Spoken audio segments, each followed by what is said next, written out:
Call 911 now, the judge shouted, his voice shaking. It wasn't the kind of shout you hear in courtrooms the stern, commanding kind. This one was frantic, urgent, the kind that turns every head and freezes every heart. It was the sound of someone who just realized something was horribly wrong. The girl sat in the chair next to her caseworker, her dark brown eyes staring at the floor. She was tiny, maybe 9 or 10, with braided hair tied neatly with purple beads. Her name was Mia. She had been in foster care for as long as anyone could remember. The courtroom was supposed to be the beginning of her new life. Her fresh start. A couple sat across the room. Nervous but smiling, they wanted to adopt Mia. They said they loved her already, but Mia hadn't spoken much to them in the time they'd spent together. She hadn't spoken much to anyone, really. That's why the judge leaned forward during the hearing and gently asked, "Mia, is there anything you'd like to say? Anything at all?" Her tiny hand clutched the edge of the table. Knuckles turning white, for a long time she said nothing. The courtroom waited in silence. Then in a voice so soft it was almost a whisper, she said a single word, "basement." The judge's face changed instantly. His smile vanished, replaced by something like horror. He stood up so fast his chair tipped over. "Call 911 now." Nobody moved for a second, stunned by the outburst, then chaos erupted. The bailiff reached for his radio. The court clerk grabbed her phone. The couple sitting across the room looked confused and a little scared. Mia didn't move. She didn't cry. She just stared down at her hands, quiet and still. Mia had been placed with this same couple months earlier as part of a trial adoption. Everything had seemed fine on paper. They were a well-off, church-going family. Their references checked out. The social worker who visited their home had said it was spotless, almost too perfect. But Mia had started acting differently after moving in. She became quieter, more withdrawn. She wouldn't eat unless someone told her she could, at night. She had nightmares so bad the other kids in her foster home could hear her screaming. The word basement was the first clue anyone had that something was wrong. It was all she said that day in court, but it was enough. When police arrived at the couple's house, they found a locked door in the basement. Behind it, they found a small, windowless room with a dirty mattress on the floor and a bucket in the corner. Mia had been kept there for weeks at a time. She wasn't allowed to go to school. She wasn't allowed to play outside. The couple had told her it was because she was bad and needed to learn how to behave before they could love her. Mia was taken to the hospital that same day. The couple was arrested. The story made headlines for weeks. People couldn't believe it. How could a couple that seemed so perfect hide something so monstrous? The judge who screamed that day later admitted he had seen something in Mia's eyes, something that reminded him of another case he'd handled years ago. It was a look of fear so deep it could only mean one thing: danger. Mia didn't go back to that courtroom after that. She didn't have to. Another family, a kind. Patient one stepped up to adopt her months later. It wasn't easy at first. Mia flinched at loud noises. She had trouble trusting adults. But little by little, she began to heal. One day, while sitting on the porch with her new mom, Mia said something that made her mom tear up. "I like it here," Mia said softly. "There's no basement." It was just a small sentence. But for Mia, it was everything. Her new mom, Carla, didn't ask any more questions that day. She had learned not to push. Mia spoke when she wanted to, and rushing her never worked. Instead, Carla reached over and placed a gentle hand on Mia's back, rubbing small, reassuring circles. "I'm glad you like it, sweetie," Carla said. "You're safe now, always." Mia didn't respond right away, but she leaned into Carla's touch. It was the first real sign of trust in weeks. Carla stayed quiet, letting Mia take her time. The early days in Carla and her husband Darnell's home were tough.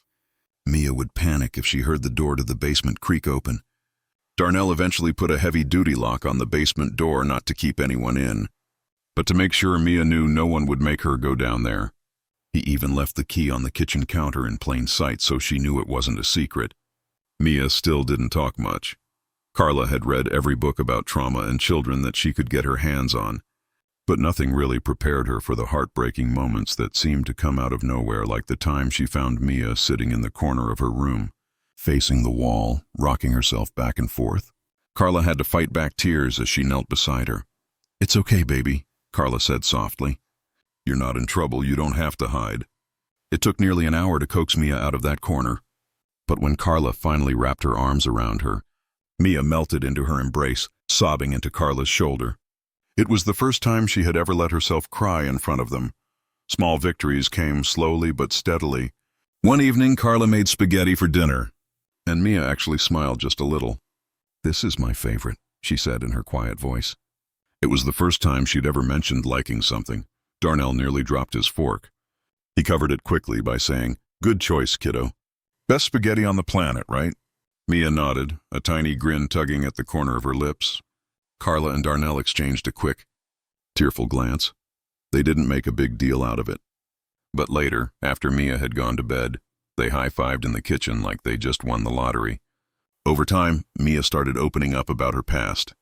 Bits and pieces came out during quiet moments, like when Carla brushed her hair or sat with her while she colored. "They told me I wasn't good enough," Mia whispered one night. "That's why they put me in the basement, so I could think about how to be better." Carla's heart broke all over again. But she didn't show it. "They were wrong, Mia," she said firmly. "You are good enough. You've always been good enough. They were the ones who weren't." Mia didn't say anything, but later that night, she left one of her drawings on Carla's nightstand. It was a picture of their family, Carla, Darnell, and Mia holding hands in front of their house. By the time Mia turned 12, she had started to thrive. She joined the school art club and made a few friends. She laughed more often, a sound Carla once feared she'd never hear. There were still hard days, of course. Nightmares still came sometimes. Old fears still popped up unexpectedly. But Mia wasn't alone anymore. One evening after dinner, Mia asked a question that Carla and Darnell had been waiting to hear for years. "Can I call you Mom and Dad?" she asked shyly. Carla felt her throat tighten. And Darnell wiped at his eyes with the back of his hand. "Of course, baby," Carla said, pulling Mia into a hug.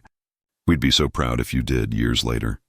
Mia stood in the same courtroom where she had once said that single, haunting word, only this time it was for a very different reason. She was 18 now, her hair styled in long twists, her eyes bright and confident. "I just wanted to say thank you," she told the judge who had saved her life all those years ago. "Because of you, I got a real family. And because of them, I finally know what love feels like." The judge smiled, his voice steady this time. "You didn't just find love, Mia. You taught us all what it means to fight for it." Mia left the courtroom that day with Carla and Darnell by her side, ready to face the world, a world that once seemed so dark but now felt full of light. The years following Mia's emancipation brought growth, challenges, and triumphs she never imagined were possible. She had a dream that had been growing quietly in her heart, a dream that took root during one of those long, quiet nights in the basement. Back then, she used to imagine herself helping other kids like her. She wanted to make sure no one felt as lost and scared as she had. When Mia turned 22, she graduated college with a degree in social work. Carla and Darnell sat in the audience. Beaming with pride, Darnell even shouted, "That's my baby girl!" when Mia crossed the stage, earning laughter and cheers from the crowd. During her speech, her valedictorian surprise. Even to her, Mia spoke from her heart. "I used to think no one cared about me," she said. "I thought I didn't matter. But someone cared enough to listen, and that changed everything. If there's one thing I've learned, it's this: even the smallest act of kindness can save a life. And that's what I want to dedicate my life to doing, showing kids that they matter, no matter where they come from or what they've been through." Her words brought the audience to their feet. Carla and Darnell wiped their tears and clapped so hard their hands hurt. True to her word, Mia threw herself into her work. She became a social worker specializing in child welfare and foster care. Her own experiences gave her a unique perspective. Kids trusted her because she understood what they couldn't always put into words. One day, Mia was assigned a case that brought back memories she thought she had left behind. A 9-year-old girl named Lila, with deep brown eyes and a shy demeanor, had been removed from a home under similar circumstances to Mia's past. Lila barely spoke during their first meeting. But Mia didn't push. She sat with the little girl in silence, offering quiet reassurance. When Lila finally spoke, her words hit Mia like a ton of bricks. "Do you think I'm bad? Is that why they didn't want me?" Mia knelt down so they were eye level, her voice steady and kind. "You're not bad, Lila. Hey there. If this story moved you, don't forget to hit subscribe to join me for more powerful real-life stories that spark change and inspire strength. Together we can explore stories of resilience, justice, and the moments that make a difference. Your support helps amplify voices that need to be heard. So let's grow this community of change makers. Click subscribe now, and let's continue this journey together. You've never been bad. What happened to you wasn't your fault. And I'm going to make sure you find a home where you're loved the way you deserve." Tears welled up in Lila's eyes, but for the first time, she smiled just a little. That night, Mia sat with Carla and Darnell at the kitchen table, sharing the story of her day. "You did good, kiddo," Darnell said, squeezing her hand. "You're changing lives," Carla added. Pride shining in her eyes, Mia smiled, though her voice was reflective. "It's weird," she said softly.